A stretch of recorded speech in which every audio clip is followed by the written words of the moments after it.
నగదు తక్కువ బంగారం ఎక్కువ BNR golden diamonds Vijayawada Bengaluru Vizag. అట్లాగే పోలీస్ స్టోరీ అనగానే కోప్ స్టోరీ అనగానే ఆల్మోస్ట్ ఆల్ కొంత భాగం కోర్టు డ్రామా కూడా ఉంటుంది. Court drama inevitable police and court న్యాయ వ్యవస్థ పోలీస్ వ్యవస్థ కోర్టు ట్రావెలింగ్స్ కాబట్టి ఇది కోర్టు డ్రామా కూడా ఉంటుందా? కోర్ట్ డ్రామా ఉంది. Climax will be based on court drama. Court drama అది చాలా ఇంపార్టెంట్ అన్నమాట. ఆ కోర్టులో జరిగేది కూడా వెరీ సస్పెన్స్ఫుల్ గా ఉంటుంది, అన్ఎక్స్పెక్టెడ్ గా ఉంటుంది. ప్రొడక్షన్ ఇన్ని సంవత్సరాల తర్వాత చేస్తున్నారు. అప్పట్లో మీది విజయమాధవి ప్రొడక్షన్స్ అంటే భారీ చిత్రాలకు చాలా పెద్ద పెట్టింది పేరు. ఎంత పెద్ద స్టార్స్ తో సినిమా తీసాం, రామారావు గారితో, నాగేశ్వరరావు గారితో, కృష్ణరాజు గారితో, దాసరి నారాయణరావు గారి లెజెండరీ డైరెక్టర్తో ఒక చరిత్ర మీ బ్యానర్ అంటే. ఆ తర్వాత చాలా కాలం తర్వాత విజయమాధవి పిక్చర్స్ తీసేసి వడ్డే అనేటువంటి వడ్డే క్రియేషన్స్ అని పెడతాను కారణం అంటే ఒక ఫ్రెష్ బిగినింగ్ ఉండాలని. చాలా గ్యాప్ వచ్చింది కాబట్టి నాన్నగారు వాళ్ళు చేసినవి అన్ని. సో మన బ్యానర్లు చూస్తే ఇవన్నీ ఉంటాయి, వాట్ ఎవర్ మన పాస్ట్ ఏదైతే ఉందో అదంతా ఉంటుంది. ఒక ఫ్రెష్ ఇది ఈ బ్యానర్ కూడా నాన్నగారు రిజిస్టర్ చేసిందే. నాన్నగారు రిజిస్టర్ చేసి రమేష్ గారు రిజిస్టర్ చేశారు. ఓహో, సో రిజిస్టర్ చేశారు కానీ ఈ బ్యానర్ మీద సినిమాలు ఏం చేయలే. సో చేద్దామనేటువంటి ఇదిలో ఉండేవారు లాస్ట్ మేబీ. సో మన బ్యానర్లు ఏమన్నాయని చూస్తే ఇది ఉండింది. సో సరే దీని మీద చేద్దాము ఇట్లాంటివి. అంటే విజయమాధవ్ అని పెట్టుంటే అది ఇంకా ఇదే పెట్టి ఉండేది కదా. అంటే చాలా గ్యాప్ వచ్చింది కదా, జనరేషన్ గ్యాప్ ఉంది, ఇదే ఉంది, ఫ్రెష్ స్టార్ట్ ఉంటే బాగుంటుందని వడ్డే క్రియేషన్స్ మీద. ఓకే. మరి అప్పటి మేకింగ్ డైనమిక్స్ కి ఇప్పటి మేకింగ్ డైనమిక్స్ కి ఎలాంటి ఇది చాలా మారిపోయింది. ఇప్పుడు టెక్నికల్ చాలా మారిపోయింది, టెక్నికల్ గా చాలా మారింది. కాస్ట్ ఆఫ్ ప్రొడక్షన్ బాగా పెరిగిపోయింది. ఇంకా మరి ఇప్పుడు మీరు తీసిన cinema with in the limits లో ఉందా బడ్జెట్ పరంగా? బడ్జెట్ పరంగా అంటే ఈ సినిమాకి ఎంత కావాలో అంతే ఉంటుంది తప్పితే వెరీ ఎక్స్టెన్సివ్ గా లేదు, అట్లానే తక్కువ లేదు. So it will be there. Uncompromised గా చేశారు కానీ అన్లిమిటెడ్ గా చేయలేదు. Very good. తర్వాత ఈ బిజినెస్ అనేటువంటిది కూడా మారిపోయింది. ఒకప్పుడు డిస్ట్రిబ్యూషన్ సిస్టమ్ అనేటువంటిది చాలా ఇదిగా ఉండేది, అన్నదండగా ఉండేది. ఈ రోజున కొత్త సినిమా అనేటువంటిది రిలీజ్ చేయటం అనేది, సినిమా తీయటం ఎత్తు అయితే దానికి రిలీజ్ చేయటం లేకపోతే ఎంతగా ఉంది ప్రాబ్లం. ఎలా how your plan the release ఎట్లా అంటే మేము ఓటీటీ వాళ్ళకి చూపించాం ఫిల్మ్. సో ఏమంటే వాళ్ళు కొన్నారు. సో ఓటీటీ ముందే అయిపోయింది అసలు ఇది అసలు సక్సెస్. అదే. సో ఎట్లాగంటే ఇప్పుడు ఓటీటీ వాళ్ళు ఏం చెప్తున్నారంటే ఏదైనా సినిమా వాళ్ళ దగ్గరికి వెళ్తే ముందు థియేటర్కల్ గా రిలీజ్ చేసుకురండి, తర్వాత చూద్దాం అని పంపిస్తారు. లేకపోతే పేపర్ వ్యూ పెడతా ఉంటారు. అలాంటిది ఈ సినిమా రిలీజ్ కి అవుట్ రైట్ కొన్నారు కాబట్టి ఎవరు జీ వాళ్ళు కొన్నారు కాబట్టి కొంత రిలీఫ్ మన బడ్జెట్ లో కొంత సెక్షన్ సేఫ్ అయినట్టు. అదర్వైజ్ థియేటర్కల్ రిలీజ్ ఎలా? థియేటర్కల్ ఇప్పుడు మాట్లాడుతున్నాము. ఐ థింక్ 1 or 2 days లో లాక్ అవుతుంది అంట. సో 19th రిలీజ్ కి ఎలాంటి అబ్స్టకల్స్ లేకుండా, ఎలాంటి అవరోధాలు లేకుండా June 19th coming to the theatres. Wonderful. అలాగే ఒకసారి కనుక విజయమాధవి సంస్థ చరిత్రను కానీ మీ బ్రదర్స్, మీ డాడీ నాన్నగారుల వైభవాన్ని చూస్తే ఆ కళ్ళ ముందు అలా కనిపిస్తుంది. 3 సింహాలు మీ కుటుంబంలో, వడ్డే శోభనాద్రి గారు, వడ్డే రమేష్ గారు, వడ్డే కిషోర్ గారు. ఆ 3 బ్రదర్స్ అలా కూర్చుంటే సెట్ లో ఒక అద్భుతమైనటువంటి ఒక కళ, ఒక వైభవం కనిపించేది. ఎలా ఉన్నారు? నా పెద్దనాన్నగారు చనిపోయారు, ఆయన పెద్దనాన్నగారు చనిపోయారు, రమేష్ నాన్నగారు చనిపోయారు, కిషోర్ గారు బాగా ఎలా ఉన్నారు? కిషోర్ గారు కూడా మొన్నే చనిపోయారా? 10 days అయింది. ఇప్పుడు రేపు 11th ఆయన అయ్యో చేస్తారు. చాలా ఇష్టం బాబు, నేనంటే చాలా అభిమానంగా. 3 బ్రదర్స్ కూడా నా పట్ల చాలా ఇదిగా ఉండేది. ఇప్పుడు 3 లేరు. అయ్యో. అమ్మగారు ఎలా ఉన్నారు? అమ్మగారు వెరీ గుడ్. తర్వాత మీ బాబు దీనికి, మీ అబ్బాయి దీనికి సమర్పణ, జిష్ణు సమర్పణ ఏంటి? తను ఏం చేస్తున్నాడు, ఏం చదువుతున్నాడు? ఆయన 12th చదువుతున్నాడు. ఒకటే బాబు? 12th చదువుతున్నాడు. ఓబుల్ రెడ్డి స్కూల్లో చదువుతున్నాడు. కరెక్ట్ గా ఆ వయసులోనే మిమ్మల్ని మేము చూడటం జరిగింది. మిమ్మల్ని నేను అసిస్టెంట్ డైరెక్టర్ గా మీ సంస్థలో పనిచేస్తున్నప్పుడు ఆ వయసులో మిమ్మల్ని మేము చూడటం జరిగింది. మా కాబోయే హీరో అంటూ మేము బాగా సెలబ్రేట్ చేసుకునే వాళ్ళం. ఇప్పుడు మీరు కూడా కాబోయే హీరోని ఇస్తున్నారా?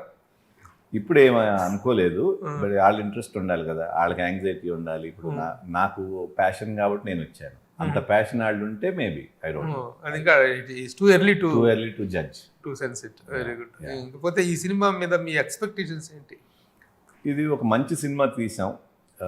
మా అందరికి నచ్చే తీసాం, నచ్చింది కూడా. సో మేమేమైతే ఫీల్ అయ్యామో ఆడియన్స్ కూడా అది ఫీల్ అయితే వి విల్ బి సక్సెస్ఫుల్ అని అనుకుంటున్నాను. అది. సో ఈ రిలీజ్ ప్లాన్ 19th ఇంకేదైనా సెలబ్రేషన్స్, ప్రీ రిలీజ్ ఈవెంట్స్ ఇలాంటివి ఉంటుంది. ప్రీ రిలీజ్ ఈవెంట్ ఒకటి ప్లాన్ చేస్తున్నారు. సో మేబీ 12th 13th ఆ టైంలో ఉండొచ్చు. Okay okay okay. ఇప్పుడు చాలా రోజుల తర్వాత మీరు యూ హ్యావ్ కమ్ బ్యాక్ కదా, ఇండస్ట్రీలో మీకు తెలియని వాళ్ళు లేరు, you're one of the biggest families in the film industry. మీకు ఎలాంటి సపోర్ట్ కానీ ఎలాంటిది కానీ వచ్చింది? ఎలా? ఫస్ట్ నేను పోస్టర్ అప్పటి నుంచి చాలా మంది ఇండస్ట్రీ వాళ్ళు దేవర్ హ్యాపీ. జనరల్ గా వస్తుందంటే ఏదో వచ్చారా అట్లా అనకుండా దేవర్ రియలీ హ్యాపీ, వెరీ వెల్కమ్ గా ఉన్నారు, పాజిటివ్ గా ఉన్నారు. కలిసిన వాళ్ళందరూ కూడా బాగుంది, బాగా చేస్తున్నావు, ఎంకరేజ్ చేశారు తప్పితే ఎక్కడ కూడా నెగిటివ్ లేదు. So that why I'm very happy, thankful also. Okay. ఇప్పుడంటే ఈ క్యారెక్టర్ త్రిమూర్తులు అంటే ఒక డిఫరెంట్ క్యారెక్టర్ దొరికింది కాబట్టి లీడ్ రోల్లో చేశారు. గతంలో కొన్ని సినిమాల్లో మీరు క్యారెక్టర్స్ కూడా చేశారు, క్యారెక్టర్ చేశారు, మంచి డిఫరెంట్ ఇదైతే నేను చేస్తానని కూడా చెప్తూ వచ్చేవారు మీరు. ఇప్పుడు ఈ సినిమా సక్సెస్ అయిన తర్వాత మీరు సెంట్రిక్ గా సినిమాలు రావటం అదొక పార్ట్ అయితే, క్యారెక్టర్స్ డిఫరెంట్ క్యారెక్టర్స్ వస్తే చేస్తారా? డెఫినెట్ గా దాంట్లో నాకేమి ఇన్హిబిషన్ లేదు, బట్ క్యారెక్టర్ బాగుండాలి. ఏదో ఒక క్యారెక్టర్ కోసం అని అట్లా కాకుండా ఆ క్యారెక్టర్ లో పర్ఫార్మ్ చేసే స్కోప్ అండ్ ఆ క్యారెక్టర్ కి ఇది ఉండాలి కదా, డెప్త్ ఉండాలి. సో అట్లా ఉంటే డెఫినెట్లీ చేస్తారు. సో యువర్ కంటిన్యూటీ యాజ్ ఒక డైరెక్టర్ గా, ఒక ప్రొడ్యూసర్ గా, ఒక యాక్టర్ గా కంటిన్యూటీ అనేది ఉంటుంది. ఎందుకంటే ఈ గ్యాప్ ఇక రాకూడదని అనుకుంటున్నాం మేము. హోప్ఫుల్లీ మన చేతిలో కూడా లేదు, it has to happen. Okay okay, very good. చాలా చాలా హ్యాపీగా ఉంది. చాలా రోజుల తర్వాత యాజ్ అన్ యాక్టర్గా రావటం, మళ్ళీ బ్యానర్ రివైవ్ అవ్వటం అనేటిది రెండు కూడా హ్యాపీయెస్ట్ థింగ్స్. మీరు యాక్టర్గా మళ్ళీ వస్తున్నారనేటువంటిది ఒక యాంగిల్. ఎందుకంటే పెళ్లి నాటి మీ సినిమా లాంటి ఆ సినిమాల్లో, ఈవి సత్యనారాయణ గారి సినిమాలు, అటన్నింటిలో మీరు ఇచ్చిన పర్ఫార్మెన్స్ ఒక అంటే ఒక స్టార్ కమ్ యాక్టర్ అనేటువంటి ఒక అద్భుతమైన ఇమేజ్ ని తెచ్చుకున్నారు మీరు చాలా తక్కువ కాలం. Most of it I would credit to the writers and directors. Writers అలాంటి క్యారెక్టర్స్ ఇచ్చారు కాబట్టి I was able to be in that, and directors of course దాటిని కరెక్ట్ గా ప్రొట్రే చేశారు కాబట్టి, అండ్ ప్రొడ్యూసర్స్. ఈ సినిమాలో కొత్త డైరెక్టర్, డెబ్యూ డైరెక్టర్ కదా వస్తాయి. Debut director. మరి ఒక డెబ్యూ డైరెక్టర్ తో ఈ వెంచర్ చేయడానికి మళ్ళీ మీ కంబ్యాక్ సినిమాకి వస్తే చాలా బలాలతోటి, చాలా స్ట్రెంగ్త్లతోటి రావాల్సి ఉంటుంది. అలాంటిది మీరు ఒక డెబ్యూ డైరెక్టర్ తోటి మళ్ళీ కంబ్యాక్ అనేటువంటిది రిస్క్ అనిపించలేదా? రిస్క్ అంటే ఫస్ట్ సినిమా కథ ఏదైతే పాయింట్ చెప్పాడో, క్యారెక్టర్ చెప్పాడో నచ్చింది. This was 2 years back. నచ్చింది, కానీ అప్పుడు కూడా సినిమా చేయాలి, అన్నీ బాగుంటే చేద్దాం, లేకపోతే ఇప్పుడైనా డ్రాప్ అన్నట్టుగానే ఉన్నా నేను. So as we travelled for 1 year with the screen play, Kamal act చేసి చూపించడం, అన్ని క్యారెక్టర్స్, హిస్ డైలాగ్ రైటర్ కూడా ఆయనే దీనికి. అవన్నీ చూసిన తర్వాత ఈ కెన్ డైరెక్ట్ అనే కాన్ఫిడెన్స్ వచ్చింది. It's not in one go. So 1 year travel చేశాను కాబట్టి ఐ సా హిమ్ అన్నమాట, how is narrating, how is presenting, షార్ట్లు ఎట్లా చెప్తున్నాడు, ఇవన్నీ it was homework was done. So అవన్నీ చూసుకుని అప్పుడు సెట్స్కి వెళ్తాం జరిగింది.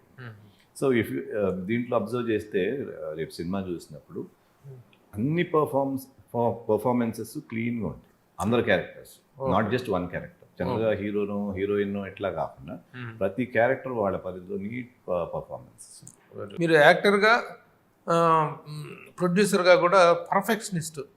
ఆ పర్ఫెక్షనిజం దక్కలేదు కాబట్టి ఈ గ్యాప్ అనేటువంటిది వచ్చింది అనేటువంటిది ఒక అభిప్రాయం ఉంది. ఆ పర్ఫెక్షనిజం అనేటువంటిది కొంచెం ఎక్కువగా చేదస్థానం లాగా మారటం కూడా కొంత కారణం. అందుకే నవీన్ బాబు ఇంతకాలంగా ఉన్నా సరే ఎక్కువగా క్యారెక్టర్లు చేయకుండా ఉన్నాడు. ఆ సెల్ఫ్ చెక్ అనేటువంటిది కొంచెం ఎక్కువైంది అనేటువంటిది ఒక కంప్లైంట్ ఉంది దాంట్లో, కాంప్లిమెంట్ ఉంది దాంట్లో. ఉంది కానీ మరీ ఎక్కువ లేదు అనుకున్నట్టు. సో నేనేమనుకుంటానంటే ఆ క్యారెక్టర్ పరిధి కనుక కరెక్ట్గా ఉంటే దాంట్లో ఏదైనా చేయొచ్చు, డైరెక్టర్ ఎట్లా చెప్తే అట్లా. ఇప్పుడు ఒక స్టేజ్లో ఏమైపోయిందంటే అస్సలు మనకి యాక్ట్ చేయడానికి ఆ ఇంట్రెస్ట్ లేకుండా సెటిల్కి వెళ్ళి కొంచెం బాధపడే స్టేజ్ లాగా అయిపోయింది. అట్లా బాధపడుతూ ఎందుకు, ఆడియన్స్ డిసప్పాయింట్ చేయడం ఎందుకు, ప్రొడ్యూసర్స్కి నష్టం ఎందుకని అక్కడి నుంచి అట్లా ఒక ఫుల్ స్టాప్ లాగా పెట్టి మంచిది వస్తే చేద్దాం అనేది. సరే, ఇప్పుడు మీరు చేసినప్పుడు ఓన్లీ సినిమా మాత్రమే ఉండేది. ఇప్పుడు ఓటీటీ ప్లాట్ఫామ్స్ వచ్చినాయి, వెబ్ సిరీస్లు వచ్చినాయి, ఈ వెబ్ సిరీస్ లో నుంచి కూడా ఆఫర్ వస్తే చేస్తారు. ఈరోజు చాలా పెద్ద పెద్ద స్టార్స్ కూడా చేస్తున్నారు డెఫినెట్గా వెబ్ సిరీస్. ఎందుకు చేయదు, ఎనీ మీడియం కంటెంట్ కొంచెం రీజనబుల్గా ఉండాలి అంతే. క్యారెక్టర్ బాగుండాలి, కంటెంట్ బాగుండాలి అంతే. So I have come with a refined mind set. Yes definitely ఇన్నేళ్ళు ఉంది కాబట్టి ఆలోచించడానికి టైం రిఫైన్డ్ మైండ్ సెట్ తో వచ్చారు, mind set, recharge mind set తో వచ్చారు. సో మంచి కంటెంట్ తో వస్తున్నారు.